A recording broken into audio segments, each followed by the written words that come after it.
Jaya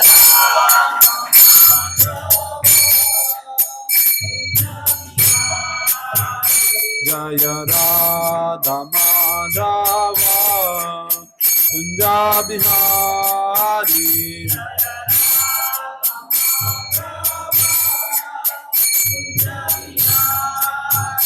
Jaya Gopi Janavallabha Girivaradhari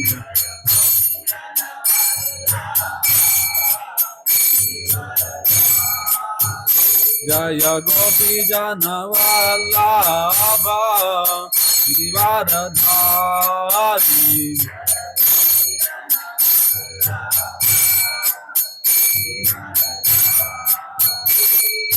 Yashodanandana Vrajanaranjana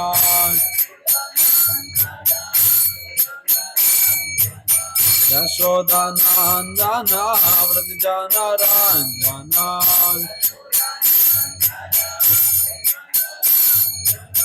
Yamunatira Vanachari Yamunatira Vanachari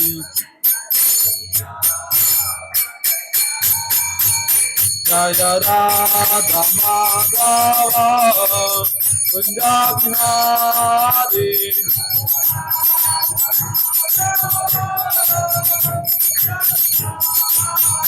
Jaya Radha Madhava Kunja Bihari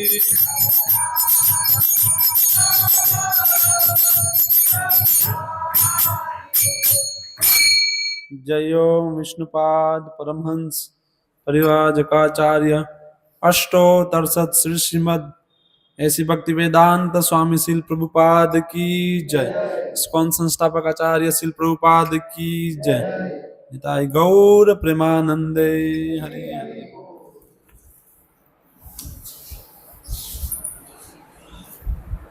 ओम नमो भगवते वासुदेवाय।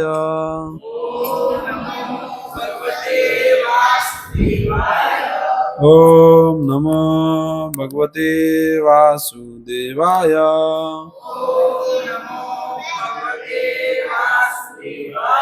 ओम नमो भगवते वासुदेवाय।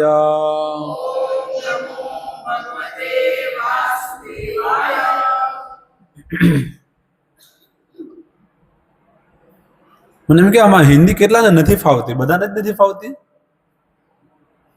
એની પેલા માતાજી જે કહેતા હતા ગુજરાતીમાં પ્રવચન રાખો એ તો દેખાતા જ નથી.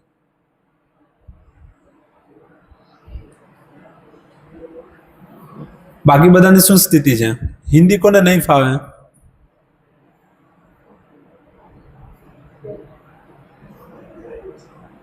તમને નહીં ફાવે ને? તમને ફાવે? કોને નહીં ફાવે હિન્દી?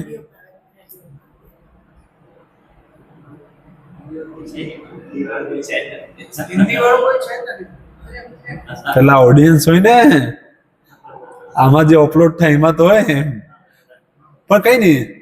જો તમને બધાને ગુજરાતી ફાવે તો ઠીક છે, તો આપણે ગુજરાતી કોઈને મન દુઃખ નહીં. એમ જેસા દેશ વેસા ભેસ. તો આજે આપણે જોશું શ્રીમદ ભાગવતમ વિશે ને. તમને બધાને પ્રશ્ન થશે ને આજે આ અચાનક આવી રીતે બીજું અલ્ટર તૈયાર કર્યું છે. અત્યાર સુધી રાધા માધવ તો હતા, પણ આ લોકો નવું શું લાવ્યા? આવી રીતે કંઈક મૂક્યું છે બધું ગોઠવીને, નહીં? તો એ શું છે આજે આપણે એના વિશે ચર્ચા કરશું. ને એ પહેલે ચર્ચા કરીએ પહેલે મારે પેલું કહેવાનું રહી ગયું કે આજે શ્રીમાન જયગુણ પ્રભુ આવવાના હતા, પણ કંઈક કારણસર એ નહીં આવી શક્યા. તેમને ફોન આવ્યો કે તમારે જોઈ લેવાનું છે. મેં કીધું સારું. એટલે પ્રભુજીનો પ્લાન હતો 100% આવવાનો, પણ કંઈક કાર્યમાં વ્યસ્તતાના કારણે નહીં આવી શક્યો. તો મને આદેશ આપ્યો છે કે તમારે આજે શ્રીમદ ભાગવતમ વિશે બતાવવાનું છે બધાને. મેં કીધું સારો, પ્રયાસ કરીશ. તો કુશભાઈની મદદથી આપણે અહીંયા આવી રીતે શ્રીમદ ભાગવતમને ડિસ્પ્લે કર્યું છે, નહીં? તો પ્રશ્ન થશે કે આ બીજું અલ્ટર અચાનક, તો એ શું છે એના ઉપર આપણે આવશું, પણ જરાક વાર રહીને એના ઉપર આવીએ એ પહેલે એની સ્ટાર્ટિંગ કેવી રીતે થાય, કેમ શ્રીમદ ભાગવતમ કહેવામાં આવ્યું ને સાંભળવા આવ્યું ને કોણ એના વક્તા છે ને કોણ શ્રોતા છે, આપણે આવી રીતે એ રીતથી અહીંયા આવશું ને, પુરાણોની રીતે, જેના થકી લોકોને એમ કથા સાંભળવામાં રુચિ હોય. એમ બહુ તત્વજ્ઞાન ખાલી કહે પણ એના રસ, પેલો તત્વના સાથે જે રસ હોવો જોઈએ ને, હું કહેશું એને તત્વ, અને એની એક તત્વને સમજાવવા માટે અમુક સ્ટોરી, જેવી રીતે ફિલોસોફિકલ રૂપે આપણે કહેશું કે રાજાએ આદર્શ રહેવું જોઈએ, તો એને સમજવાવાળા બહુ ઓછા વ્યક્તિ હશે, નહીં? કે રાજા આદર્શ હોવો જોઈએ, પણ એ આદર્શ કેવી રીતે હોવું જોઈએ, શું છે, એને જો આપણે કોઈ સ્ટોરી રૂપમાં બતાવશું, કોઈ ભક્ત એવી રીતે આચરણ કર્યું, કોઈ રાજા એવી રીતે આચરણ કર્યું, તો એના વિશે જ્યારે આપણે બતાવશું તો ધીરે ધીરે એના વિશે સાંભળતા સાંભળતા એ આદર્શતા શું છે સમજી જશે, નહીં? એમ સમજવું મુશ્કેલ હોય. તો એના જ માટે આપણે શ્રીમદ ભાગવતમ સાહિત્યિક રૂપે મેં તો કહી દઈશ કે વેદાંત સૂત્રનું ભાષ્ય છે, અમલ પુરાણ છે, આ છે, ઘણી બધી વસ્તુ બતાવી શકું. ભાઈ આવી રીતે મહાભારતનો નિર્ણય એનાથી જ થાય છે, બધા વેદ અને શાસ્ત્રનો નિર્ણય શ્રીમદ ભાગવતમ દ્વારા થાય છે. એ સારમ સારમ સમુદ્રુતમ, બધા જે પુરાણ છે, વેદ છે, એનું સારના સારનો સાર છે. તો એ શું છે, હવે પ્રશ્ન રહી જશે, એક કહી જશું ને, જો એ સાંભળવાવાળા વ્યક્તિ એનું અધ્યયન નહીં કર્યું હોય તો એને ખ્યાલ નહીં આવે, નહીં? તો એ માટે આપણે એક કથાના માધ્યમથી ત્યાં જશું. જેવી રીતે ભગવદ્ ગીતા છે, તો ભગવદ્ ગીતાના વક્તા કોણ છે? હા, ભગવાન શ્રી કૃષ્ણ. યસ. અને શ્રોતા અર્જુન. ને ક્યાં કહેવામાં આવ્યું? એ કુરુક્ષેત્રની યુદ્ધ ભૂમિમાં, નહીં? તો તેવી જ રીતે આ શ્રીમદ ભાગવતમ છે, એના વક્તા કોણ છે? સુખદેવ ગોસ્વામી. યસ. અને શ્રોતા પરીક્ષિત મહારાજ. અને કઈ જગ્યાએ કહેવામાં આવ્યું? નૈમિષારણ્યમાં. બરોબર. ને ભગવદ્ ગીતા જયારે કહેવામાં આવી તો એ કેટલા સમય માટે કહેવામાં આવી હતી અર્જુનને? હા. ને શું ઉદ્દેશ હતો? અર્જુન વિમોહિત હતો, પોતાના કર્તવ્યથી ભાગી રહ્યો હતો, તો એને સમજાવવા માટે ભગવાને બધા વસ્તુનું સાર સંક્ષિપ્ત રૂપમાં ત્યાં આપી દીધું ભગવદ્ ગીતાના માધ્યમથી, ને સમજાવી દીધું કે હવે સર્વ ધર્માન પરિત્યજ્ય મામ એકમ શરણમ વ્રજ, બધું છોડો, મારા શરણમાં આવી જા, તને હું બધા પાપથી બચાવી લઈશ, તારે ચિંતા કરવાની નથી, માં શું છે. તો હવે બધું છોડીને ભગવાનના શરણમાં જવું એટલે શું? પ્રશ્ન ત્યાં રહી ગયો ને. અર્જુન તો સમજદાર હતો, કારણ કે એને પહેલેથી જ ભગવાન વિશે સાંભળ્યું હતું, અલગ અલગ ઋષિ મુનિઓથી, એમના ગુરુઓથી, ને તો એ તો સમજી ગયા. ને ત્યારે લોકો માટે સમજવું મુશ્કેલ નહીં હતું, કારણ કે કલયુગનો પ્રારંભ થવાનો હતો, કલયુગ પ્રારંભ નહીં થયો હતો. જે લોકોને વૈદિક શિક્ષા બધાને પ્રાપ્ત હતી ગુરુકુલથી, એ તો સમજી ગયા. પણ આપણા માટે પ્રશ્ન આવશે, ભાઈ મારા શરણમાં, પણ શરણમાં આવવું એટલે શું? તો એના માટે છે શ્રીમદ ભાગવતમ, કે શરણમાં કેવી રીતે આવવું. તો એ ભાગવતમનું શરૂઆત છે, જ્યાં ભગવદ્ ગીતા ના ઉપદેશ વિરામ થાય છે, ત્યાંથી ભાગવતમનો ઉપદેશ સ્ટાર્ટ થાય છે. નહીં, જેવી રીતે આપણે બધાને કહીએ ને, સારા વ્યક્તિ બનો, જૂઠું નહીં બોલવાનું, ખરાબ કાર્યો નહીં કરવાના, કોઈના વિશે ખોટું નહીં વિચારવાનું, કોઈનું ખોટું નહીં કરવાનું, નહીં? તો ઠીક છે, આ બધી વસ્તુ નહીં કરવાનું, તો પછી કરવાનું શું? તો એ નથી ખબર. કોઈના માટે સારું કેવી રીતે કરવાનું કોઈને ખબર જ નથી. તો એના માટે જે શ્રીમદ ભાગવતમ જે આપણને બતાવે છે કે બીજાના માટે તમે સારું કેવી રીતે કરી શકો, કેવી રીતે બીજાના કલ્યાણ કરી શકો, કેવી રીતે બીજાના હિત માટે વિચારી શકો, બીજાના કલ્યાણ માટે કેવી રીતે તમે વિચારી શકો, ને તેના માટે છે ભાગવતમ. અને આપણે બધા કહે છે ને કે આવી રીતે 4 નિયમ પાલન કરવાના, માંસાહાર નહીં કરવું, શરાબ નહીં પીવું, એટલે નશો નહીં કરવો, માંસાહાર નહીં કરવો, નશો નહીં કરવો, જુઆ નહીં રમવું, પછી અવૈધ સંગ નહીં કરવો સ્ત્રી પુરુષ. તો આ બધી વસ્તુ નહીં કરું તો પછી કરવાનું શું? તમે એમ કહો ભક્તિ કરો, પણ ભક્તિ એટલે શું? કેવી રીતે ભક્તિ કરવાની? મારી સ્થિતિ તમને બધાને ક્યાં ખબર છે? મારે આવી રીતે ફેમિલી સાચવવાની હોય છે, જોબ કરવાનું હોય છે, પછી કેટલા બધા અમારા સમાજમાં કાર્ય હોય છે એ કરવાનું હોય છે. તો એ બધી વસ્તુમાં તમે કેવું છે ભક્તિ કરો, ભક્તિ પડો, તો ભક્તિ મેં કેવી રીતે કરું? સામાન્ય લોકો શું વિચારે છે કે ભક્તિ એ જેમના દૈનિક જીવન કાર્ય છે એનાથી અલગ વસ્તુ છે. બસ ભક્તિ એક અલગ ડાયમેન્શન છે, અને એમનું રહેવું, ખાવું, સમાજ સાથે વ્યવહાર કરવું એક અલગ વસ્તુ છે. આવી રીતે લોકોની ગેરધારણા હોય છે. તો એ સમજાવવા માટે શ્રીમદ ભાગવતમ છે. કેવું નથી, ભક્તિ એ કઈ અલગ વસ્તુ નથી. તમારું એ જ વસ્તુ ભક્તિમાં પરિણત થઈ શકે છે. કેવી રીતે એનું નોલેજ આપે છે શ્રીમદ ભાગવતમ ને, કે કેવી રીતે તમારું બોલવું, ચાલવું, ફરવું, જમવું, સૂવું, સ્નાન કરવું, લોકો સાથે આદાન પ્રદાન કરવું ને, એ બધી જ વસ્તુ ભક્તિના અંગ થઈ જશે. તમે જે કરી રહ્યા છો એ જ કરશો. એવું નહીં કે એના કંઈક અમે 2 હાથ અલગથી ઉમેરી દેશું, તમે ચતુર્ભુજ રૂપમાં થઈ જશો, એવું નહીં. જે કાર્ય કરી રહ્યા છો એ જ કાર્ય કરશો. બસ એમાં તફાવત આવશે. તફાવત શું આવશે? કે અત્યારે આપણે ખાલી પોતાની પ્રસન્નતા માટે કરી રહ્યા છે. આપણે વિચારીએ છીએ કે આવી રીતે હું કરીશ અને હું પોતે ખુશ થઈ જઈશ, સુખી થઈ જઈશ, અને એ જ વિચારીને આપણે વારંવાર દુઃખી થઈ રહ્યા છે. પણ એ જ કાર્ય જ્યારે આપણે ભાગવતમનું જ્ઞાન આપણી પાસે રહેશે તો આપણે એ જ કાર્ય કરશું. પણ એ કાર્યનું ઉદ્દેશ શું રહેશે? કે મારે આ કાર્યથી ભગવાન કૃષ્ણને પ્રસન્ન કરવા છે. કાર્ય એ જ રહેશે, કઈ બદલાશે નહીં. ઉપર મોટા મોટું એ જ હશે. તમે જમવાનું ખાશો એટલે જમવાનું જમશો જ, બનાવશો જ ને શાકભાજી લાવશો જ, કાર્ય એને એ જ રહેશે. પણ એમાં તફાવત આવશે. તફાવત શું આવશે? કે એ કાર્ય ભગવાનની માટે આપણે કરશું, કે મારા આ કાર્યથી મારે કૃષ્ણને પ્રસન્ન કરવા છે. બસ ખ્યાલ આવે છે? એટલે એમાં થશે શું? ખાલી એક વસ્તુ ઉમેરાશે જે આપણે ભૂલી ગયા છે. એ શું ઉમેરાશે? ભગવાન કૃષ્ણ ને. માયા મુગ્ધ જીવ નહીં સ્વતઃ કૃષ્ણ જ્ઞાન, જીવેર કૃપા કહીલે કૃષ્ણ વેદ પુરાણ ને, કે ભગવાન કૃષ્ણ આવી રીતે જીવના પર દયા કરીને આપણને વેદ અને પુરાણો આપ્યા છે. એ ભગવાનની દયા છે. તો એ વેદ અને પુરાણ આપણને શું બતાવે છે? કે આવી જ રીતે જે કાર્ય આપણે કરી રહ્યા છીએ એ કાર્યનું એક લક્ષ્ય હોવું જોઈએ. અને એ લક્ષ્ય શું હોવું જોઈએ? ભગવાનની પ્રસન્નતા માટે. બસ સિમ્પલ છે. જે પણ કાર્ય કરશું એ ભગવાનની પ્રસન્નતા માટે.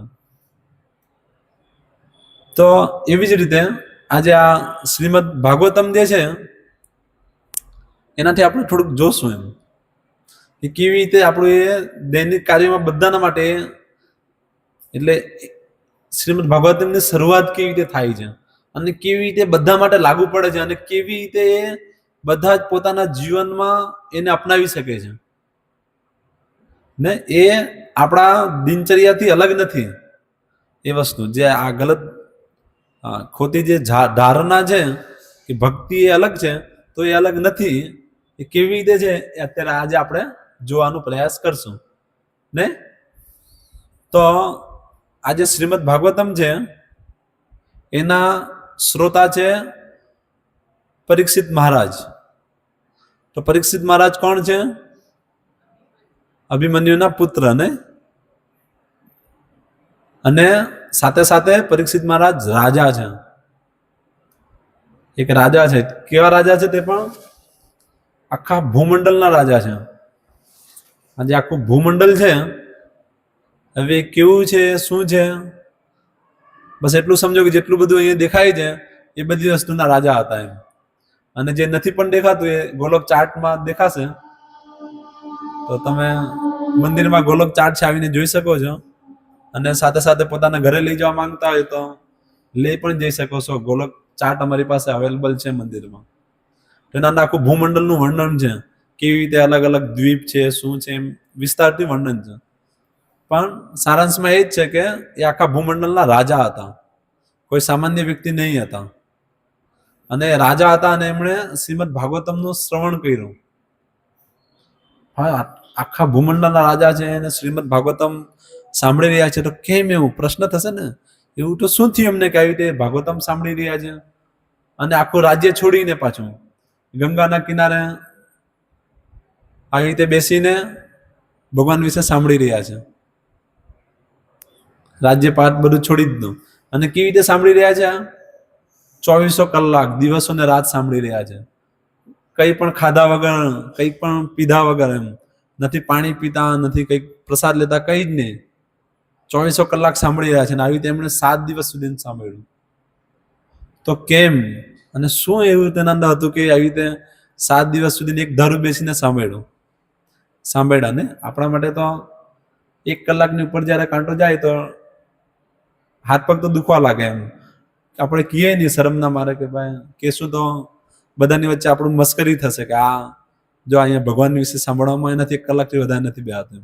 તો શરમની મારે આપણે કહીએ નહીં, પણ અંદર તો ચાલતું હોય કે બસ હવે અહીંયા ઠોબી દો, હવે બહુ થયું, આ ફરી તો આટલું સાંભળ્યું, બીજી વાર ખેંચ જાય, એમ અંદર ચાલતું હોય. અનુભવ છે શરૂઆતનો અમને પણ. તો પરીક્ષિત મહારાજ જે હતા એમને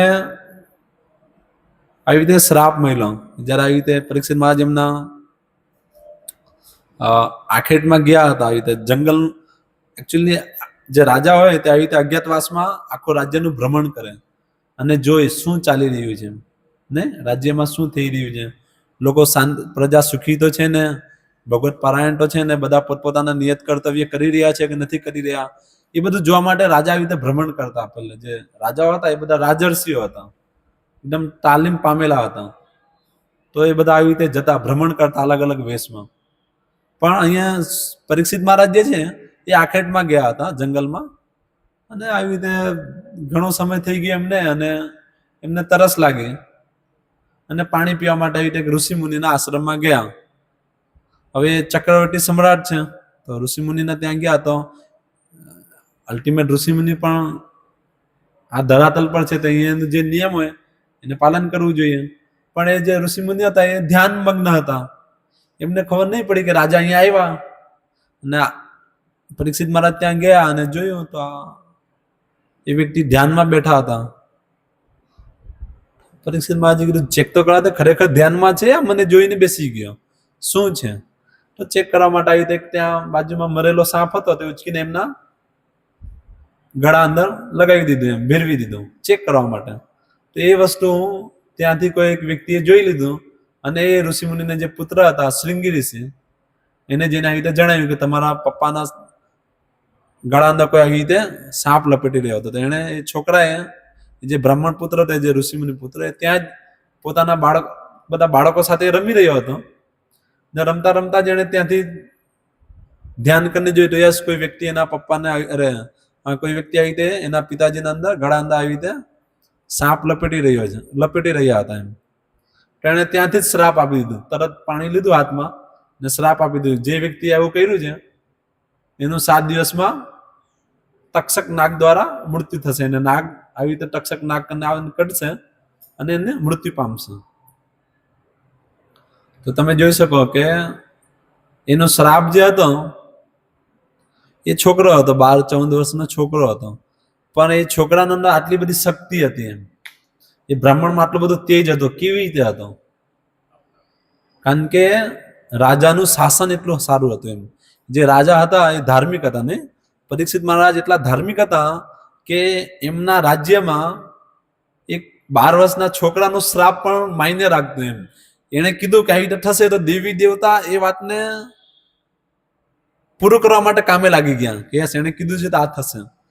તો કેટલી શક્તિ એના અંદર છે તમે જોઈ શકો. એ રાજા, જો રાજા બરોબર, જેવી રાજા તેવી પ્રજા, જેવા રાજા હોય તેવી પ્રજા. એમ આપણો રાજો બાંડ્યો છે, શું છે એને શું કહેશું?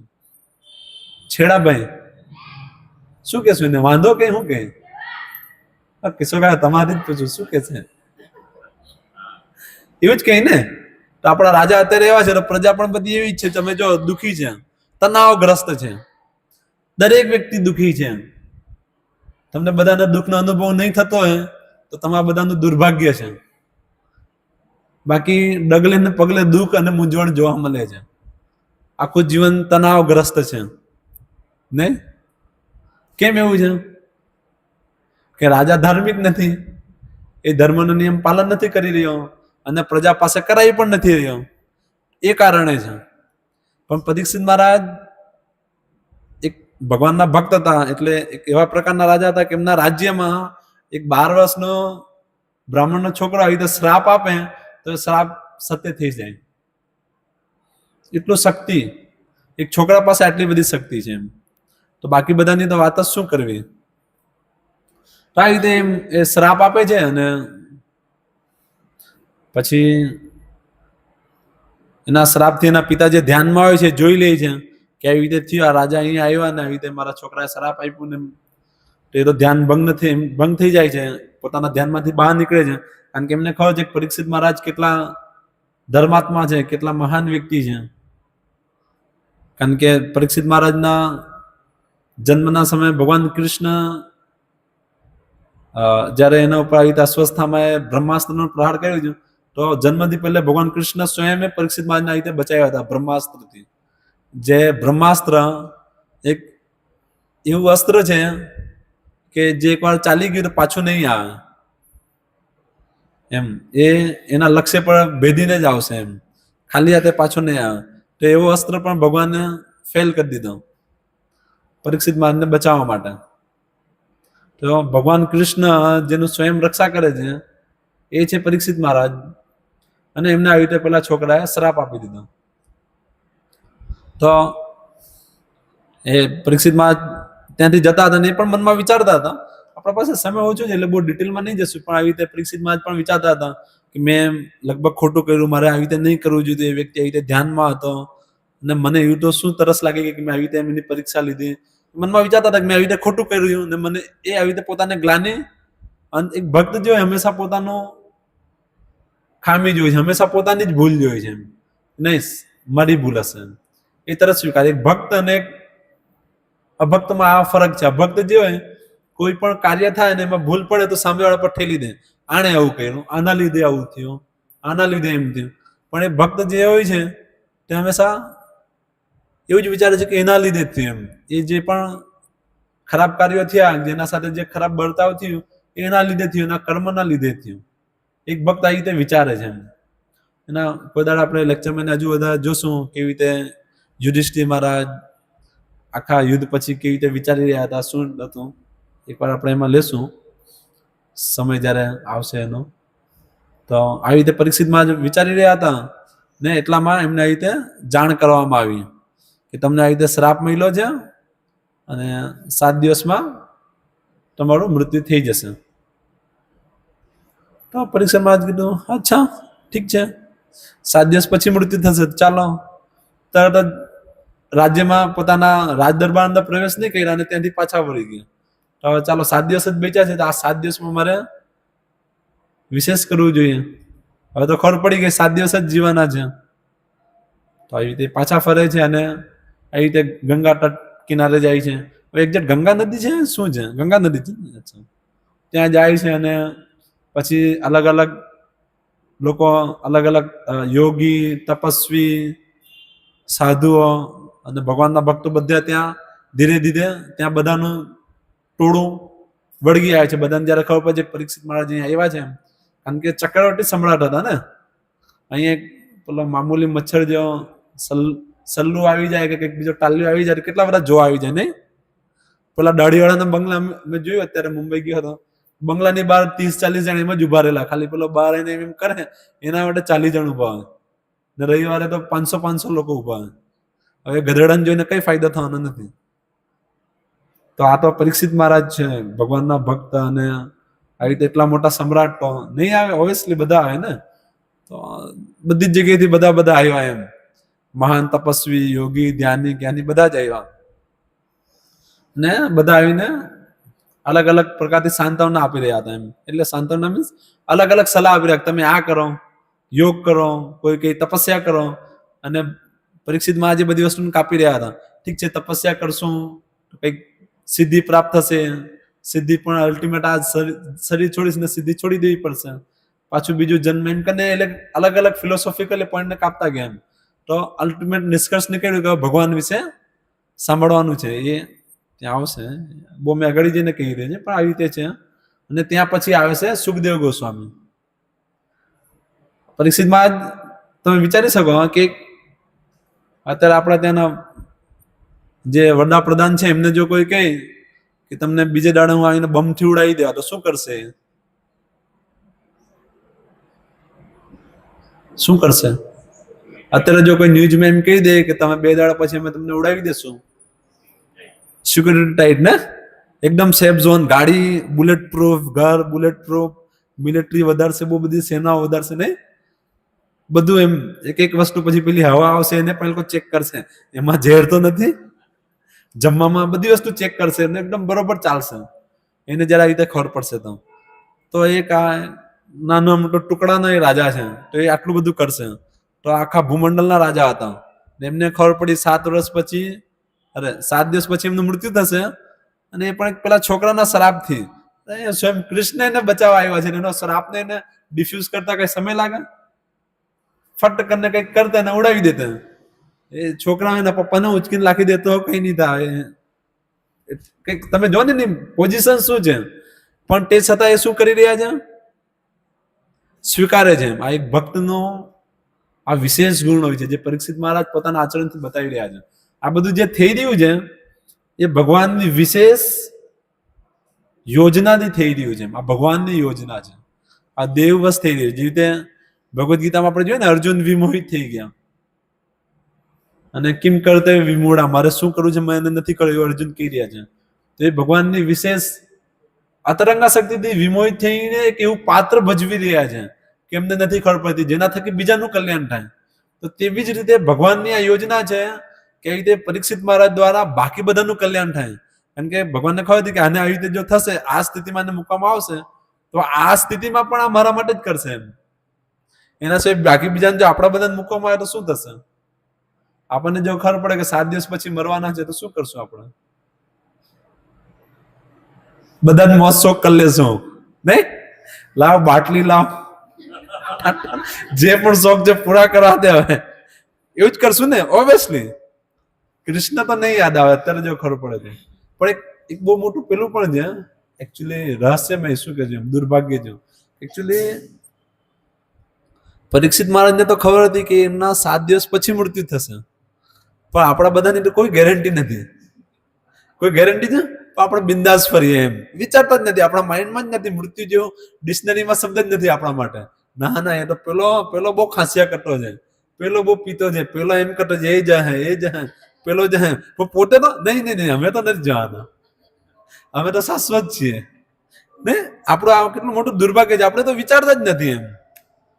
પણ પરીક્ષિત મહારાજ ભગવાનના મહાન ભક્ત હતા, એમણે તરત જ એના ઉપર એક્શન લીધું કે મારે આ 7 દિવસને વેડફવા નથી, મારે આ 7 દિવસ કંઈક સાંભળવું છે ને. તો આવી રીતે પછી એમની જ્યારે આપણે વાસ્તવિકતા જાણવા માટે તૈયાર થશું, જ્યારે ખરેખર આપણે વાસ્તવિક વસ્તુ શોધી રહ્યા હશું, તો શું થશે? ભગવાન ચૈત્ય ગુરુના રૂપમાં આપણા અંદર છે ને, પરમાત્મા રૂપે આપણી સાથે છે. એ જોશે કે આ જીવાત્મા વાસ્તવિક શોધી રહ્યો છે, તરત જ તમને વાસ્તવિકતા ત્યાં લઈ જશે, તમને એવું માર્ગદર્શન આપશે, એન કેન પ્રકારે તમે વાસ્તવિક ગુરુ પાસે પહોંચી જશો. પણ જ્યાં સુધી તમે ધોખા ખાવા માંગતા છો, જ્યાં સુધી તમે ચીટિંગ કરવા માંગતા છો, જ્યાં સુધી તમારી ઈચ્છા છે અભિનય કરવાની, ત્યાં સુધી તમને એવા લોકો સાથે જ મળાવશે એમ, જે તમારા અભિનયનું ગુણગાન ગાશે. ઓ જો ને, આ તો કેટલા મોટા બાપા લાવ્યા, આ તો 3 ટાઈમ ધુમાડો કરે, આ તો આ કરે, તો ડીજે લાવે, આ તો આવી રીતે બધાને જમાડે, ફલાણું કરે, ઢીકણું કરે. તમે એવું માંગતા છો, ભગવાન તમને એવું અરેન્જ કરી આપશે, જાઓ કરો. પેલા આવી રીતે કૂતરા, બિલાડા, ડુક્કર અને ગધેડા જેવા લોકો તમારું ગુણગાન ગાશે. તમે એવું ઈચ્છી રહ્યા છો કે મારું ગુણગાન બધા ગાય? ભગવાન કહેશે લે આ ગાશે, સ્વવિડ વરાસ્તે ને ખરે સંસ્તુત પુરુષ પશુ. આવી રીતે આ બધા 4 પ્રકારના લોકો એકબીજાનું ગુણગાન ગાશે. પેલો તો બહુ દયાળુ છે, બહુ મોટો માણસ છે, બહુ દાન આપે. પણ એ કોણ કહેશે? એટલે બદમાશ માંથી એક કહેશે, કારણ કે દાન બદમાશી માટે જ આપી રહ્યો છે ને. એ દાનનો અર્થ શું છે? એની નામ ના થાય, આખા સોસાયટીને જમાડશે. બાપા આવ્યા છે બધાને જમવા માટે મારા તરફથી. કેમ તમારા તરફથી ભાઈ? કેમ કે એમાં મારી નામ ના થશે ને. તો આવી રીતે પોતાના નામ માટે, કીર્તિ માટે આવી રીતે આપે તો આપશે ને, એવા જ લોકો એનું ગુણગાન ગાશે. કોઈ દાડો વિદ્વાન વ્યક્તિ ગુણગાન નહીં ગાશે. જે આવી રીતે ન યત કર્ણો યતો પેતો જાતું નામ ગદાગ્રજ, જે ભગવાન કૃષ્ણના, જેણે ભગવાન કૃષ્ણની મહિમાનું ગુણગાન નથી સાંભળ્યું, એવા વ્યક્તિ એવા લોકોનું તારીફ કરશે કે અમારો મંત્રી તો બહુ સારા છે, પેલો તો બહુ સારો છે, આ તો બહુ કરી રહ્યા છે. એવું કોણ કહેશે? જે લેવલના છે ને. એક બદમાશ ને એક બીજો બદમાશ વ્યક્તિ જ ગુણગાન ગાશે ને. એક ચોરનું ગુણગાન કોણ ગાશે? ઓબ્વિયસલી સજ્જન વ્યક્તિ જ સજ્જન વ્યક્તિની તારીફ કરશે ને. એક સજ્જન વ્યક્તિ કોના ગુણગાન ગાશે? જે સારા હોય એના જ ગાશે ને. હવે તમે કોઈ સજ્જન વ્યક્તિ છે પણ પેલા આ રીતે લૂંટપાટ કરે એનું ગુણગાન ગાય એવું બને? નહીં કરશે. સજ્જન વ્યક્તિ જોશે નહીં, યાર આ તો બદમાશ વ્યક્તિ જાણે કઈ રીતે મેં ગુણગાન ગાવું નહીં. પણ બધા જ એક જેવા હોય તો ત્યાં તો કઈક નીતિ નિયમ જેવા આવે જ નહીં ને. બધા ચોર છે અને પછી કે જોજો ભાગ ઈમાનદારીથી પાડજો. એટલે પણ હવે ઈમાનદારીની વાત જ કાંઈ, તમે બધા તો ચોર જ છો, તો ચોરી કરવી એ જ ઈમાનદારીનો પાત્ર નથી ને. તો આવી રીતે જેમ બધા જ બદમાશ છે ને, એના પછી પોતપોતાનું ગુણગાન ગાઈને સાંભળીને આવી રીતે આનંદ અનુભવે છે. પણ પરીક્ષિત મહારાજ જેવા નહીં હતા અને એ સમયના લોકો પણ આવી રીતે નહીં હતા એમ. તો આવી રીતે પરીક્ષિત મહારાજ એમને ખબર પડી 7 દિવસ પછી જવાના છે અને તરત એમણે એક્શન લીધું લીગલી. અને એમને આવી રીતે ઈચ્છા હતી, ગંભીરતા હતી, તો ભગવાન પરમાત્મા રૂપે તરત જ ત્યાં સુખદેવ ગોસ્વામીને મોકલી દીધા. જાઓ. સુખદેવ ગોસ્વામી કોણ છે?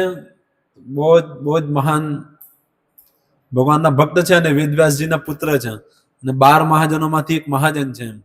સ્વયંભુ, નારદ, શંભુ, કુમાર, કપિલો, મનુ, પ્રહલાદ, જનકો, ભીષ્મ, બલી વયા, સખી વયમ. તો જે સખી વયમ છે એ સુખદેવ ગોસ્વામી છે, એમનું નામ છે.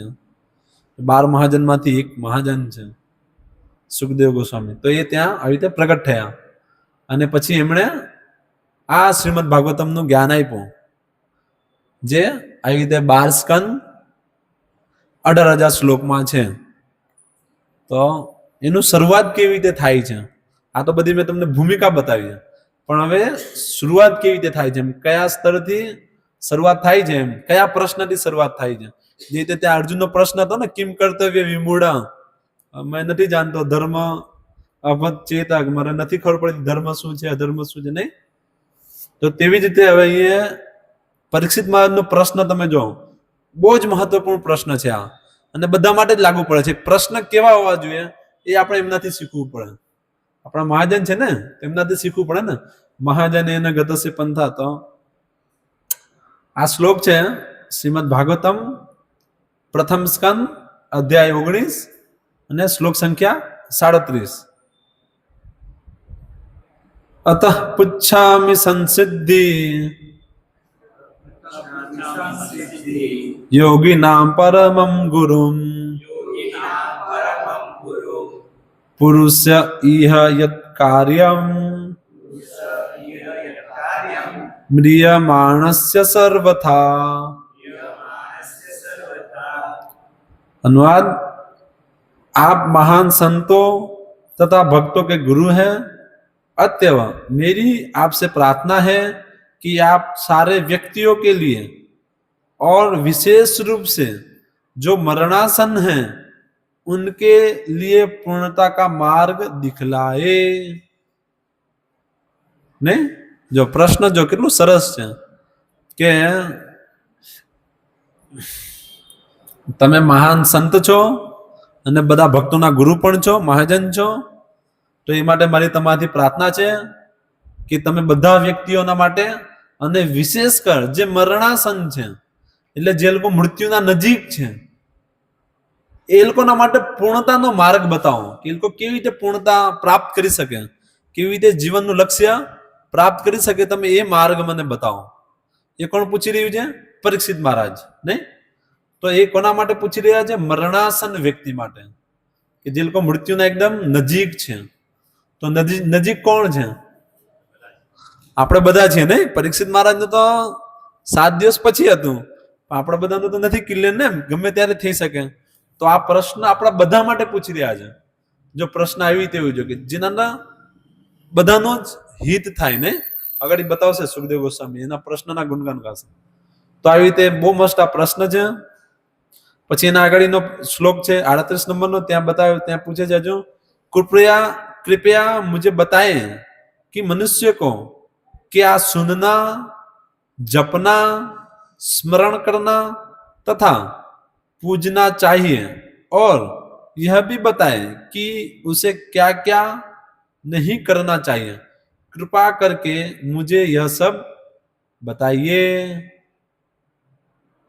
नहीं, બહુ સરસ પ્રશ્ન. સૌથી પહેલા કે જે મ્રિયમાણ છે, જે લોકો મરણાસન અવસ્થામાં છે, એ લોકોના માટે પૂર્ણતાનો માર્ગ બતાવો, અને સાથે સાથે બતાવો કે એ લોકોએ શું સાંભળવું જોઈએ, શું જપ કરવું જોઈએ, અને શું સ્મરણ કરવું જોઈએ, અને શું પૂજવું જોઈએ, કોને પૂજવું જોઈએ, અને એની સાથે સાથે બીજું શું શું નહીં કરવું જોઈએ, એ બધી વસ્તુ મને બતાવો. ખ્યાલ આવી ગયો પ્રશ્ન? એટલે અલ્ટિમેટ આપણું બધું જ આવી ગયું. એ આપણા માટે પ્રશ્ન લાગુ થઈ ગયો ને, કે આપણે કેવી રીતે પૂજન કરવાનું છે, કેવી રીતે શું સ્મરણ કરવાનું છે, અને શું સાંભળવાનું છે, શું જપવાનું છે, એ બધી વસ્તુ આ જ આપણું ડેલી કાર્ય છે, ડેલી રૂટીન છે. આ બધા પ્રશ્ન પૂછી લીધા કે આ મરવાળા વ્યક્તિને પૂર્ણતાનો માર્ગ પ્રાપ્ત કરવા માટે શું શું કરવું જોઈએ. તો એના ઉત્તરમાં આખું છે આ શ્રીમદ ભાગવતમ. આ પ્રશ્ન છે. હવે આ પ્રશ્નનો આન્સર ક્યાં છે? શ્રીમદ ભાગવતમમાં. તો આ તમે જો આ શરૂઆતનો પ્રશ્ન આવે છે, અને આ પ્રશ્નમાં પછી અહીંયાથી સ્ટાર્ટ થશે ને, હવે ધીરે ધીરે આગળ વધશે. તો સેકન્ડ કેન્ટોના ફર્સ્ટ ચેપ્ટરમાં 2nd નંબર શ્લોકમાં સુખદેવ ગોસ્વામી બતાવે છે, શ્રી શુક વાચ વર્યાને સતે પ્રશ્ન કૃતો લોકહિતમ નૃપ આત્મવિસ્મિત સંમત પુંસામ શ્રોતાવ્ય દિશુ યપરઃ. કે તમારો જે પ્રશ્ન છે એ વર્યાન બહુ મહિમાયુક્ત છે. પહેલા શ્લોકમાં કહી જાય, બીજો નથી, પહેલો જ. 2nd ચેપ્ટરનો પહેલો, ફર્સ્ટ ચેપ્ટરનો પહેલો શ્લોક છે, ફર્સ્ટ શ્લોક. कि सुखदेव गोस्वामी ने कहा, हे राजन, आपका प्रश्न महिमामय है, क्योंकि यह समस्त प्रकार के लोगों के लिए बहुत लाभप्रद है. इस प्रश्न का उत्तर श्रवण करने का प्रमुख विषय है, और समस्त आध्यात्मवादियों के लिए आध्यात्मवादियों ने इसको स्वीकार किया है. तो સૌથી પહેલા વરિયા અને તે પ્રશ્ન, કે તમારો પ્રશ્ન બહુ મહત્વપૂર્ણ છે, એ રીતે કરીને ગુણગાન ગાતો. જો પ્રશ્ન આવી રીતે હોવા જોઈએ. સામાન્ય આપણે જે પ્રશ્ન પૂછીએ એમ જ હોય, બેઝલેસ હોય ને. આપણે શું છે, એકચ્યુઅલી આપણા બધા અમુક તો પ્રશ્ન પૂછીએ જ નહીં, અને અમુક જે પૂછીએ કંઈક હવામાં જ હોય. એનું કારણ શું છે? કારણ કે આપણું જીવન પણ હવામાં જ છે. એમ આપણે વિચારીને સમજીને એ બધી વસ્તુ કહીને જીવતા જ નથી. બસ ચલતી કા નામ ગાડી, એમ જે આવે ને જે એમ થાય ચાલ્યા કરે. સમાજ અલગ જ છે. એમ અશિક્ષિત, અપ્રશિક્ષિત સમાજ છે આપણો. કોઈ પણ પ્રકારનું પ્રશિક્ષણ નથી, અને એમાં જે આવ્યું ને જેમ ચાલ્યું તેમ. એટલે ત્યાં આપણા બધાને આવો પ્રશ્ન ક્યાં? આપણા બધા આવો પ્રશ્ન આવો કોઈ આનાથી પહેલા આ પ્રશ્ન આવી રીતે સાંભળ્યો, પૂછ્યો છે આવી રીતે કે ભાઈ મરણાસન વ્યક્તિ માટે શું કરવું જોઈએ? ક્વેશ્ચન જ નહીં. આપણે તો વિચારતા જ નથી મરવાના છે, તો આ પ્રશ્ન જ ક્યાં છે? આ તો પરીક્ષિત મહારાજ માટે જ છે, એવું આપણે મનમાં વિચારી રાખીએ ને. હવે આગળ સુખદેવ ગોસ્વામી બતાવે છે, શ્રોતવ્ય આદિ ની રાજેન્દ્ર નૃણામ સંતિ સહસ્ત્રસઃ अपश्यतानाम आत्मतत्वम गृहेषु गृह मेदिनाम. हे सम्राट, भौतिकता में उलझे उन व्यक्तियों के पास जो परम सत्य विषय ज्ञान के प्रति अंधे हैं, मानव समाज में सुनने के लिए अनेक विषय होते हैं. स्पेशली આ શ્લોક બહુ મહત્વપૂર્ણ છે ને. આજે સુખદેવ ગોસ્વામી કહી રહ્યા છે, આપણે બધા એક્ઝેક્ટ આ જ પાલન પણ કરી રહ્યા છે. આપણી બધાની સ્થિતિ આ છે. શું કહે છે કે આ ભૌતિકતા મેં ઉલझे उन व्यक्तियों के पास, એટલે આપણા બધા વ્યક્તિ, ઉન એટલે એ બધા આપણે જ છે, જો પરમ સત્ય વિશે જ્ઞાન કે પ્રતિ અંધે हैं, જેને ભગવાન વિશેનું જ્ઞાન નથી, જે ભગવાન વિશે જેની પાસે નોલેજ નથી એ બધા આંધળા છે, એવા વ્યક્તિઓ એ લોકો પાસે શું છે? मानव समाज में सुनने के लिए अनेक विषय होते हैं। श्रोत्रव्य आदि राजेंद्र नुराम संति शास्त्रता मनुष्य પાસે હજારો હજારો વસ્તુ છે સાંભળવા માટે, ને લોકો સાંભળી જ રહ્યા છે કંઈક ને કંઈક, આખો દિવસ કંઈક ને કંઈક સાંભળી રહ્યા છે, કંઈક ને કંઈક જોઈ રહ્યા છે, કંઈક ને કંઈક વાંચી રહ્યા છે. જે લોકો પાસે ઘરે શ્રીમદ ભાગવતમ પુરાણ નથી એ લોકો શું વાંચે છે? એ લોકો કલી પુરાણ વાંચે છે. 5 રૂપિયાનું આવે ને દરરોજ ઘરે કલી પુરાણ, ખબર છે બધાને? હા, એ જ આવી રીતે અલગ અલગ સમાચાર, ન્યૂઝપેપર ને બધા વાંચે. આમાં તો મને ખબર નહીં કોઈ વાંચે કે નહીં, પણ બહારના લોકો એ જ વાંચે. 70 વર્ષના ડોહા વાંચે. હવે એ વાંચીને હું ધાર મારશે? ધારો કે વાંચી લે, એમાં હું કરી લેશે? પણ એ વાંચે છાપવું. પણ એને તમે જો કહો ને ભગવદ્ ગીતા વાંચો, એ હું એવું બધુંમાં બહુ નહીં પડવાનો. એટલે વાંચ્યું ને એમ કે હવારે એક પાનું વાંચી કાઢો એમ કે, ને આ છાપું તેમ કે છાપું તો આખું વાંચ્યું એમ કે. ને અમુક તો એવા છે તમને નહીં વિશ્વાસ થાય, 3 પ્રકારના છાપા મંગાવે. એક આ, એક પેલું, એક પેલું એમ કરીને ટંડો વાંચે. એટલે મેં તો 3-4 જણને જોયા છે આખો દિવસ છાપું વાંચે.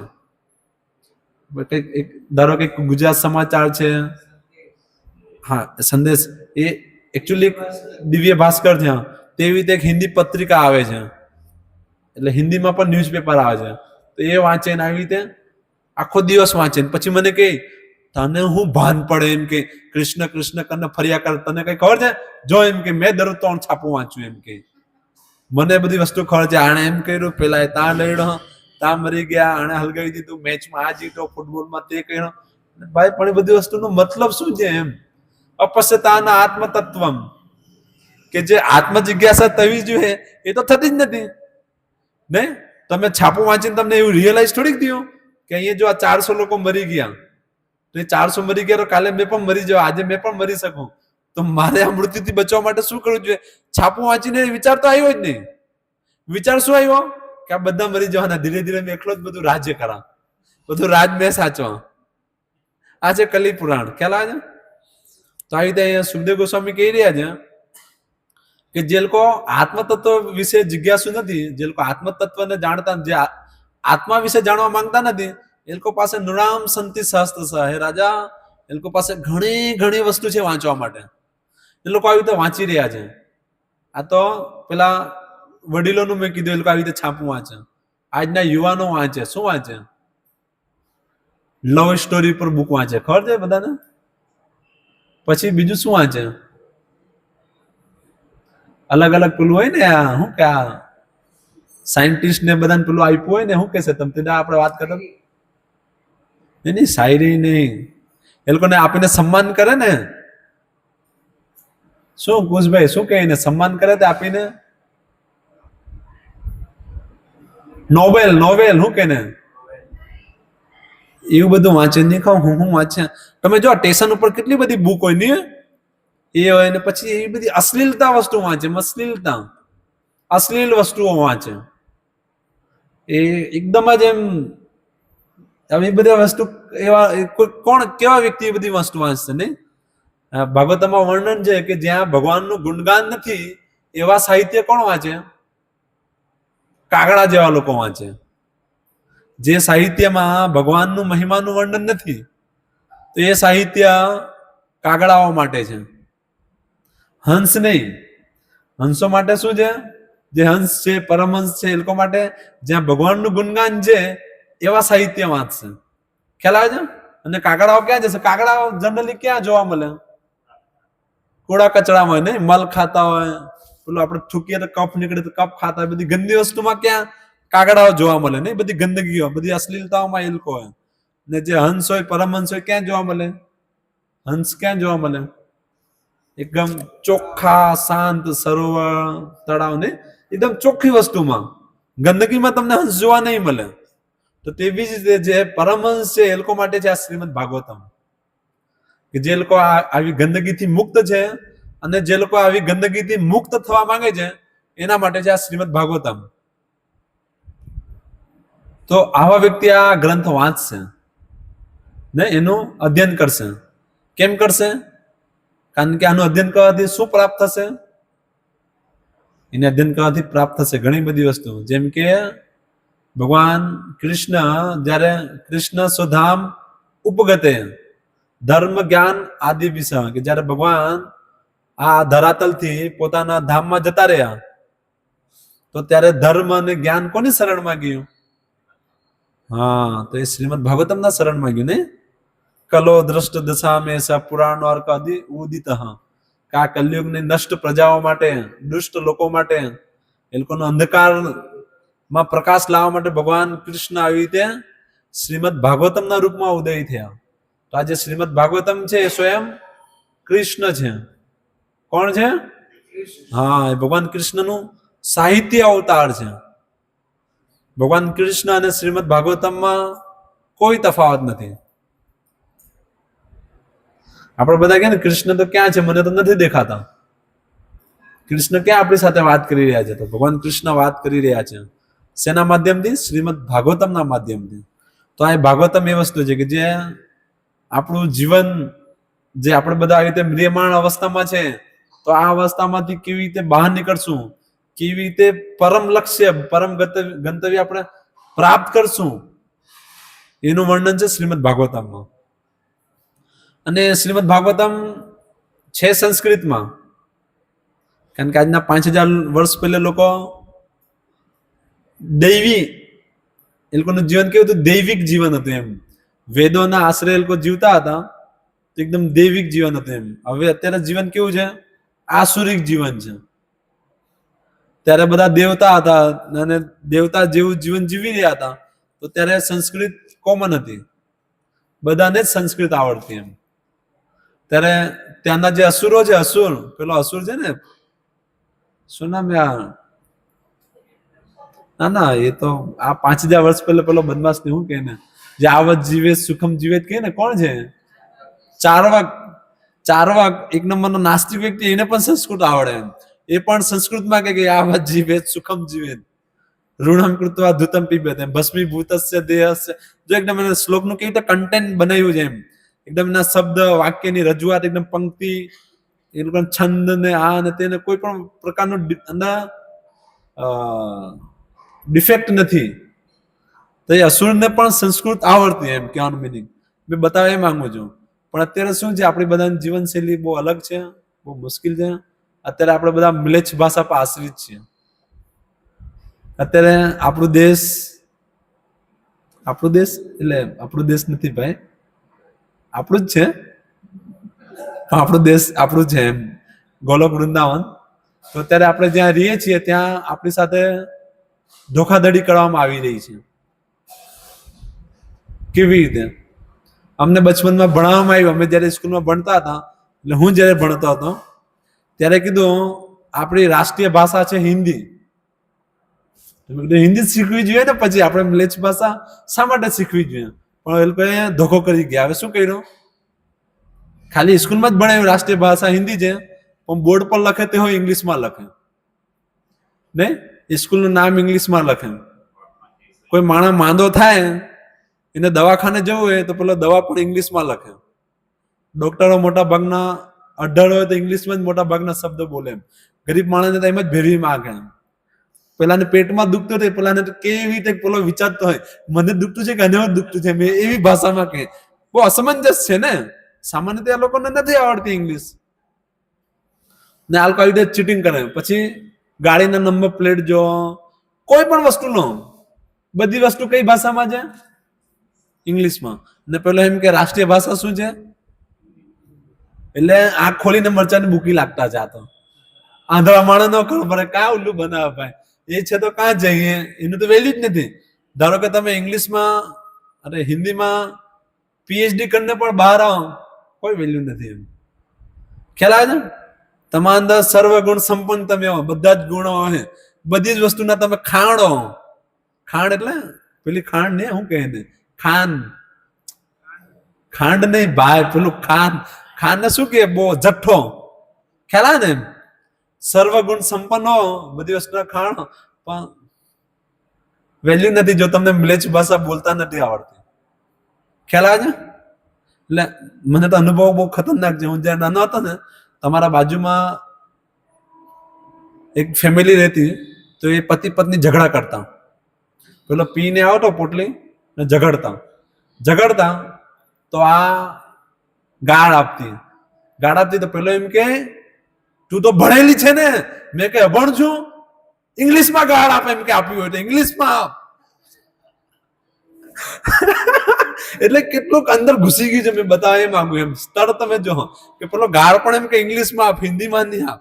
એટલે હિન્દીમાં બોલવું તો ગાળ જેવું છે જ, પણ ગાળ પણ જો તમને આપો તો ઇંગ્લિશમાં કહેવાય એમ. ઇડિયટ ને શું કે નોનસેન્સ ને એ બધી વસ્તુ કહે ને એમ, તેવી રીતે એમ બહુ ભયાનક સ્થિતિ છે, કઈ કહી નહીં શકાય. પણ મેં કહેવાય માંગતો હતો કે આ શ્રીમદ ભાગવતમ જે છે એ છે સંસ્કૃતમાં. એના અંદર કંઈક 236 ચેપ્ટર છે, 12 સ્કંદ છે, અને 18 બુકમાં આખું સંમિલિત છે, આખું વિસ્તારથી. અને એની વિશેષતા એ છે કે સંસ્કૃત અમને ખબર છે નથી આવડતી આપણે બધાને, ને આપણે બધા શીખી શકીએ એવા પણ નથી. એટલે કૃષ્ણ કૃપા મૂર્તિ અભય ચરણારવિંદ ભક્તિવેદાંત સ્વામી શ્રીલ પ્રભુપાદ ની અહેતુકી કૃપા દ્વારા આપણને આપણી બધી ભાષામાં ઉપલબ્ધ છે. તો જેને ગુજરાતીમાં આવડતી હોય એ લોકો સંસ્કૃતથી ગુજરાતી વાળું લઈ શકે અને એનું અધ્યયન કરી શકે. કેટલું સરળ છે તમે જો. અહીં અમે ચીટિંગ નથી કરતા. એવું નહીં કે સંસ્કૃતથી ગુજરાતીમાં લખેલું અને ઇંગ્લિશના શબ્દો હોય. ના, ગુજરાતીમાં લખ્યું હોય તો ગુજરાતીમાં જ મળશે, અને ગુજરાતીના એકદમ સરળ શબ્દો, એટલે કોઈને પણ ખાલી વાંચતા આવડતું હોય તો વાંચીને સમજી જાય, એટલી એની વિશેષતા છે. કોઈને ઇંગ્લિશમાં વાંચવું હોય તો તમારી પાસે ઇંગ્લિશમાં પણ છે, મ્લેચ્છ ભાષામાં ઉપલબ્ધ છે. કોઈને હિન્દીમાં વાંચવું હોય તો હિન્દીમાં ઉપલબ્ધ છે, મરાઠીમાં વાંચવું હોય તો મરાઠીમાં ઉપલબ્ધ છે. તો જેને જે ભાષામાં જોઈએ ઉપલબ્ધ છે, અમુક ભાષાઓને છોડીને. જેમ કે ત્યાં મારવાડી ભાષામાં અત્યારે ઉપલબ્ધ નથી, પણ ત્યાં હિન્દી ચાલે છે, તો યોગેશને વાંચવામાં તકલીફ નહીં થાય. એ લોકો માટે અમે ધ્યાન રાખ્યું છે. તો આ બધી જ ભાષાઓમાં આપણી પાસે ઉપલબ્ધ છે. અને એનું બહુ વિશેષ, બહુ મહાન અવસર આવી રહ્યો છે અત્યારે. ભદ્ર પૂર્ણિમા 7 તારીખે છે, રવિવારે 7 તારીખે છે ભદ્ર પૂર્ણિમા. એનું બહુ મહિમા છે એ દિવસનો. ખાસ કરીને શ્રીમદ ભાગવતમમાં વર્ણન છે એનું. ભાગવતમના 12મા સ્કંદના 13મા અધ્યાયમાં જ્યાં ભાગવતમની મહિમાનું વર્ણન છે, તો ત્યાં ભદ્ર પૂર્ણિમાનું મહિમાનું ગાન કરવામાં આવ્યું છે. કે આ ભદ્ર પૂર્ણિમાના દિવસે જો કોઈ શ્રીમદ ભાગવતમ પોતાના ઘરમાં લાવે, એ કોઈને ગિફ્ટ આપે પોતાના તરફથી, તે બધાને બહુ લાભ પ્રાપ્ત થાય છે. લાભ મીન્સ અજ્ઞાત સ્વીકૃતિ ભક્તિ મળે છે એ લોકોને. એમ સૌથી મોટો લાભ છે ભક્તિ. બાકી બધી વસ્તુ આપણને લાગી શકે લાભદાયક છે એવું આપણને લાગશે, પણ આપણા માટે લાભદાયક નથી. તો આ એની વિશેષતા છે. તો અત્યારે આ 7 તારીખે જે અત્યારે આવશે 3 દિવસ પછી, તો એ 7 તારીખે નવસારી ઇસ્કોન મંદિરમાં સાંજે પ્રોગ્રામ રહેશે. 7:45 થી લેક્ચર, અને 8:30 વાગે પછી લેક્ચર સમાપ્ત થશે. અને ત્યાર પછી બધાને શ્રીમદ ભાગવતમ સેટ આપવામાં આવશે. શ્રીમાન જયગુણ પ્રભુના હાથ દ્વારા, કઈ છે હસ્ત દ્વારા, સહસ્ત, શું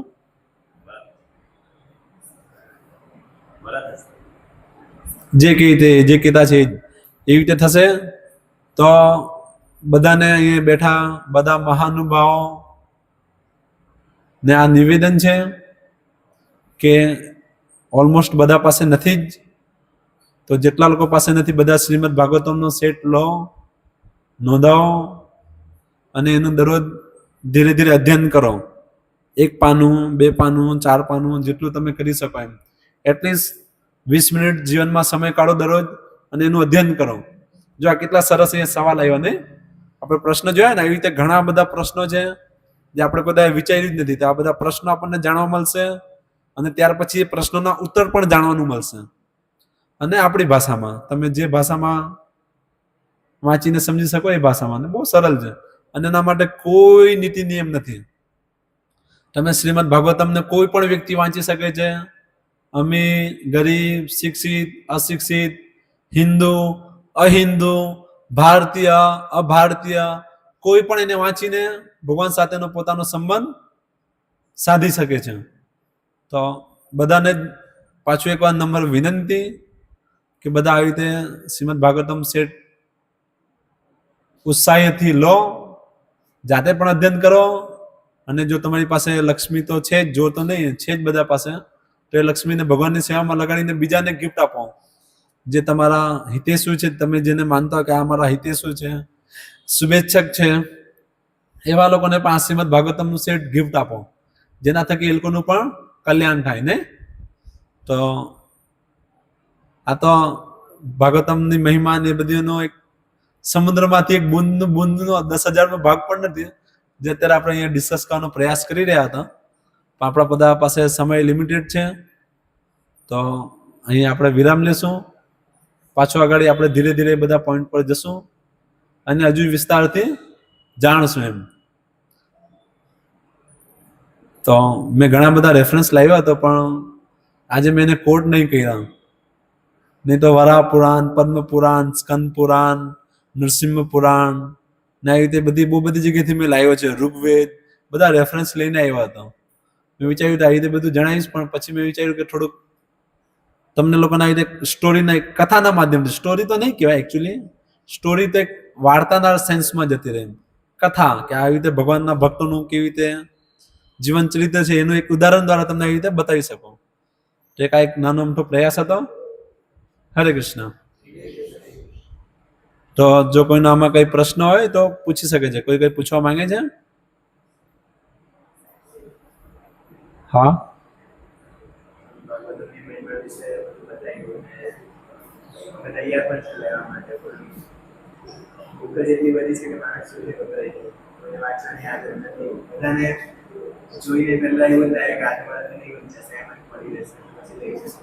હા.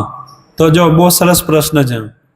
પ્રશ્ન એ છે કે તમે ભાગવતમની મહિમા વિશે તો બતાવી રહ્યા છો, પણ એ તો પ્રભુજી આટલી બધી બુક છે, 18 બધી બુક છે, એને જોઈને જ ગભરાટ થાય, સાસ ઉપર નીચે થાય, અને એ તો ક્યારે વંચાઈ રહેશે, એટલે બધું વિચારવું પડે એને લેવું કે નહીં લેવું. બરોબર ને?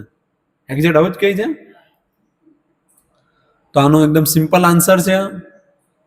આન્સર શું છે કે વાંચો તો તમારો લાભ તો થશે જ, પણ ખાલી તમે ભાગવતમ પુરાણને ઘરમાં રાખશો તો તમારું એ ઘર પવિત્ર તીર્થ જેવું બની જશે એમ. કારણ કે ત્યાં ભગવાન સ્વયં સાહિત્ય અવતારના રૂપમાં રહેશે.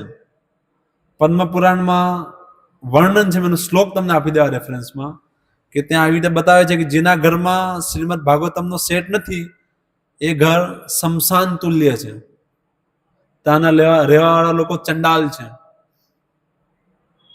તો એટલીસ્ટ આપણું ઘર તો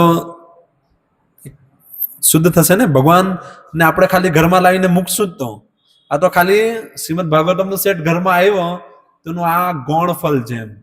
મુખ્ય ફળ તો શું છે?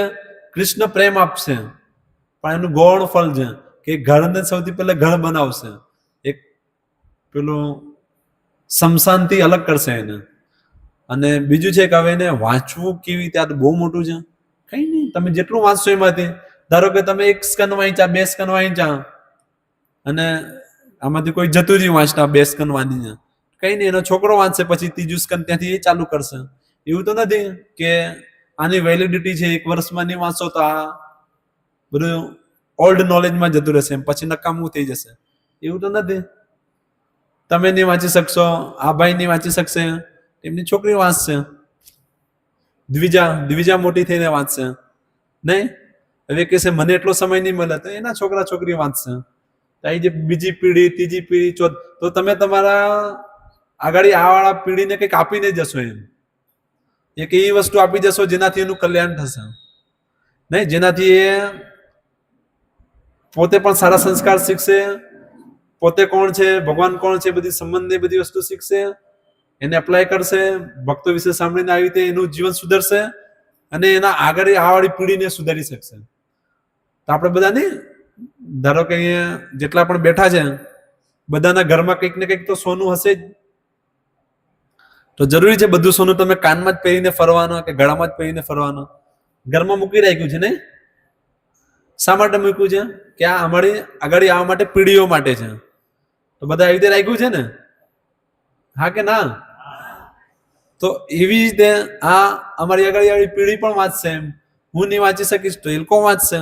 તો આપણે એ લોકોને કઈ આપી જશું, તમે ધન આપી જશો, એ લોકોને ગાડી, બંગલા, જમીન એ બધી તમે આપી જશો, પણ શ્રીમદ ભાગવતમ નહીં આપશો તે બધું પીને ઉડાવી દેશે. શું કરશે? ને તમે બધા નરકમાં જશો, ગેરંટી છે. જો પુત્ર પુત્રી ભગવાનના ભક્ત નહીં થશે તો ઓબ્વિયસલી એક નંબરના બદમાશ થશે અને બધા જ કુકૃત્ય કરશે. આપણે બધા પોતાને જોઈ લો, આપણે બધા જો અહીંયા ભક્તિમાં નહીં આવ્યા હતા તો આપણે બધાનું જીવન કેવું હતું? આપણે એક પણ એવા નિયમ નહીં જેને નહીં તોડાયા, કે જેને નહીં તોડ્યા ને જેના નહીં તૂટ્યા એ લોકો ભાગ્યશાળી છે, એ તો અમે બચાવી દીધું ને એ બધા તૂટી જતા નહીં. તો આપણને આ ફાયદો થયો એટલીસ્ટ ખાલી આવીને થોડુંક સાંભળવાથી. તો એ વસ્તુને જયારે આપણે ઘરે લઈ જશું ને આવી રીતે આપણે આપણા પરંપરામાં, એટલે આપણા પુત્રો એના પુત્રોને જયારે પ્રાપ્ત થશે તે લોકોનું કેટલું મોટું કલ્યાણ થશે એમ ખ્યાલ આવે છે. તો એ વાંચ્યા પછી પેલો જે છોકરો તમને નરકમાં લઈ જવાનો હતો એ જ છોકરો તમને નરકમાંથી ભગવત ધામ લઈ જશે. તો આટલું મહાન વસ્તુ છે અને એની કિંમત અનમોલ છે. શ્રીમદ ભાગવતમની જે કિંમત છે, અત્યારે આપણી પાસે સમય નથી તો હું તમને બતાવશે કેવી રીતે એની કથા સાંભળવા માટે દેવતાઓ આવ્યા હતા, અને એમાંથી અમુક દેવતા આવી રીતે કહે છે કે આ શ્રીમદ ભાગવતમ અમને આપી દો, તમને જો તમે આ દેવતાઓનું અમૃત તમને આપીએ, આ અમૃતનો ઘડો તમે લઈ લો ને આ ભાગવતમ આપી દો. તો એ લોકોને ઠગડી મૂકવામાં આવ્યા કે તમારું અમૃત ફીકું છે, આ લઈ જાઓ, આ ભાગવતમ એટલું મોંઘું છે, એનું એટલું મૂલ્ય છે. ખ્યાલ આવે છે?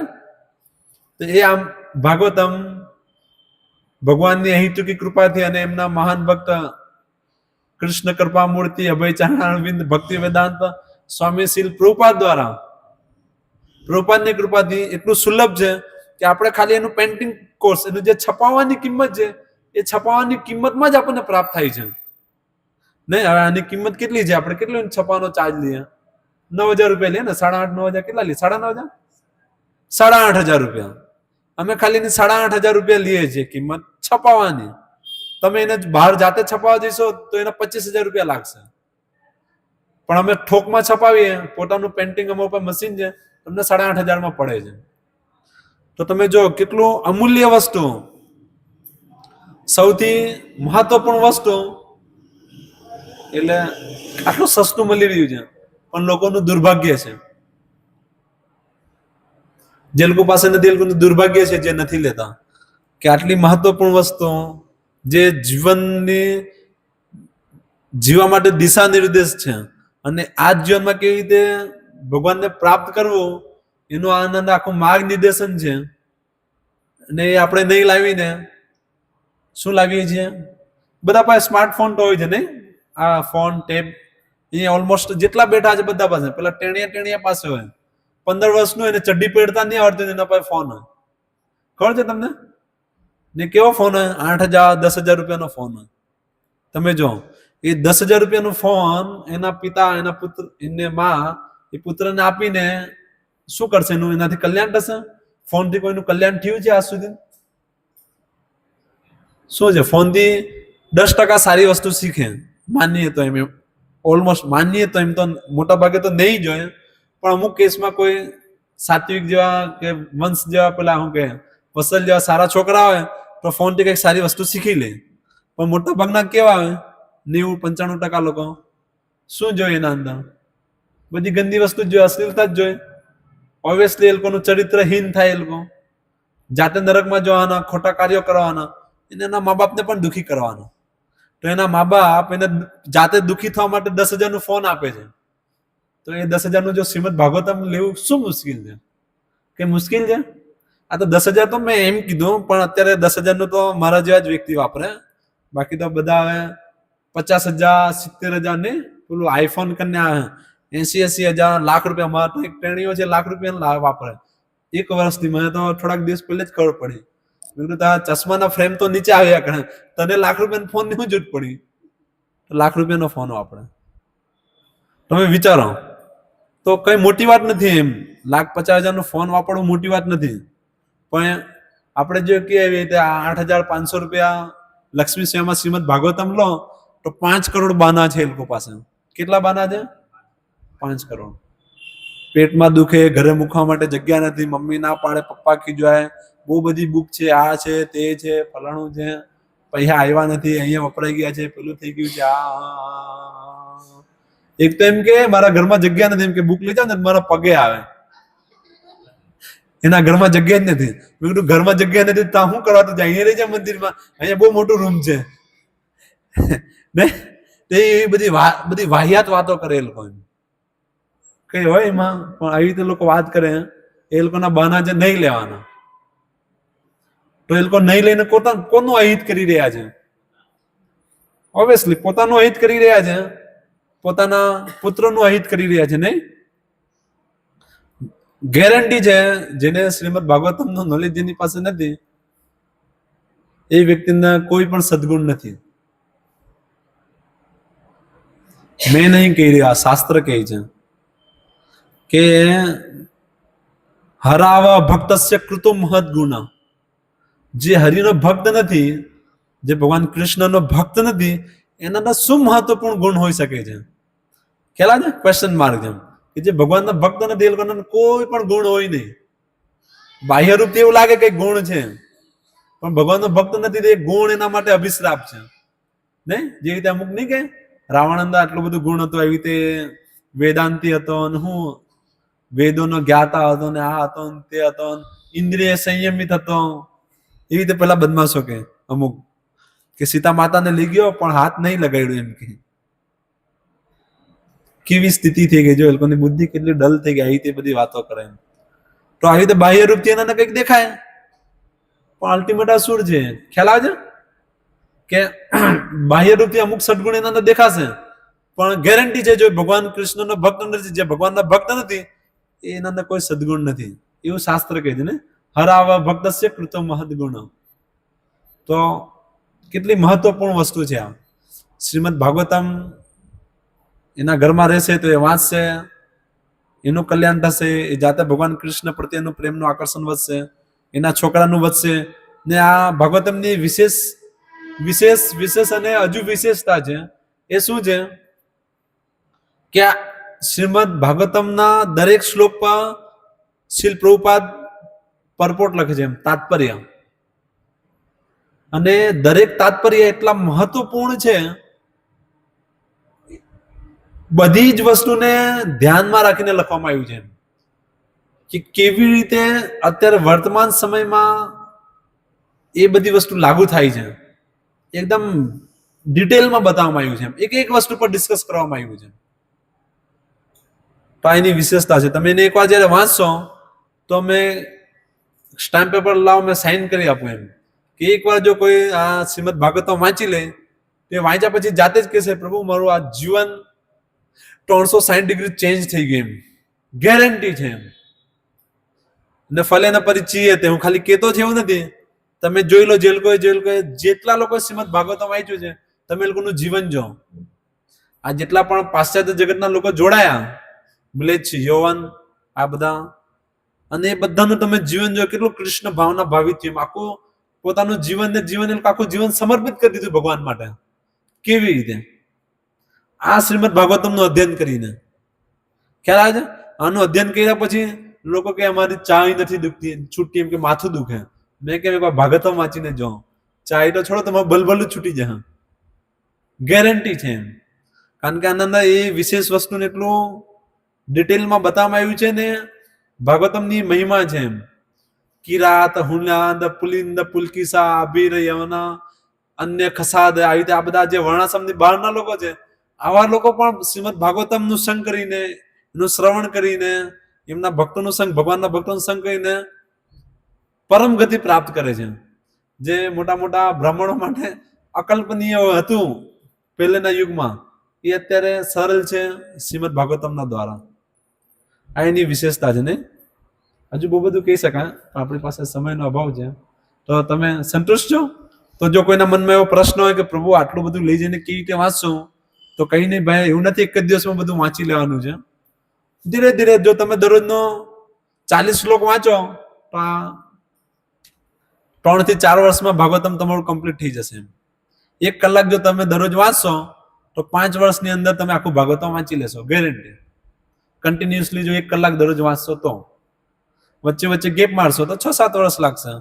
ને આની એક વિશેષતા છે, ભાગવતમની વિશેષતા શું છે? એકવાર જ્યારે તમે વાંચવાનું શરૂઆત કરશો તો શરૂઆતમાં તમારે પ્રયાસ કરવો પડશે વાંચવાનો, પણ થોડાક જ સમયમાં એવું થશે કે તમારાથી ભાગવતમ મુકાશે નહીં. આ અનુભવ છે. મને તો ઘણા બધા ભક્તો કહે છે એમ કે પ્રભુ આ વાંચું છું તો વાંચતા વાંચતા ઊંઘ આવી જાય તો સુઈ જાઉં છું, પણ ઊંઘ ખુલ્યા પછી પાછું ભાગવતમ મૂકવાની ઈચ્છા નથી થતી. મારી ઈચ્છા થાય હું હજુ વાંચું ને. એવી રીતે લોકો વાંચે 4-4 કલાક, 5-5 કલાક, 6-6 કલાક. અમુક તો એવા પણ હોય જે લોકો 10-10 કલાક પણ વાંચે છે. કેવી રીતે વાંચે છે? એના અંદર રસ છે ને, એ રસ છે, ભગવાન સાથેનો એ સંપર્કની વસ્તુ છે, તો એટલી સારી વસ્તુ છે એમ. ને કોઈ એમ કે ભાઈ અમને તો વાંચતા એટલું આવડતું જ નથી, કઈ નહીં આવડે તો પણ લઈને જાઓ. તમે એને રાખીને દરરોજ પ્રાર્થના કરો તો ભગવાન તમને દદામી બુદ્ધિ યોગમ તમ, ભગવાને બુદ્ધિ આપશે, ગેરંટી છે. ભાગવતમની એટલી વિશેષતા છે કે કાગડાને પણ હંસ બનાવી દે, એની મહાનતા છે.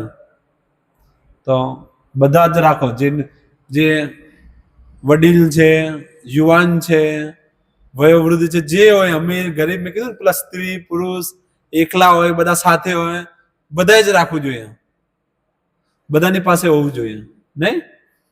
તો બધાને પાછી એ જ વિનંતી છે કે બધા ભાગવતમ લે અને વિશેષ કરીને બધા કુશભાઈને નોંધાવી દો કાલ સાંજ સુધીમાં, તો મને પણ ખ્યાલ આવે. તો એ હિસાબથી અમે બધા ત્યાં બધાના માટે વ્યવસ્થા રાખીએ. તો 7 તારીખ રવિવાર ભદ્ર પૂર્ણિમા, બધાને વિનંતી છે બધા જ લો. અને જો તમારી પાસે પૈસા નહીં હોય તો મારો સંપર્ક કરો, મારા તરફથી પૂરેપૂરું સહાય રહેશે. તમને જેવી સહાયતા જોઈશે એવી બધી સહાયતા હું પૂરી પાડવાનો પ્રયાસ કરીશ. પણ તમે બધા લો, એ માટે નહીં કે એનાથી મારું ઘર ચાલશે, એનામાંથી એમને કઈ ફાયદો નથી. એક જ ફાયદો છે કે તમે બધા તમારા બધાનું જીવન તમે લક્ષ્ય પ્રાપ્ત કરશો, તમારા બધાનું જીવન કૃષ્ણ ભાવનામૃત બનશે. આ જ મારા માટે ફાયદો છે કે તમે બધા બચી જશો નરકમાં જવાથી. એ જ મને મારા માટે વિશેષ છે, બાકી એના સિવાય બીજું કંઈ નથી. તો આપણે અહીંયા વિરામ લેશું. હરે કૃષ્ણ. શીલ પ્રભુપાદ કી જય, શ્રીમદ ભાગવતમ મહાપુરાણ કી જય, નિતાય ગૌર પ્રેમાનંદ.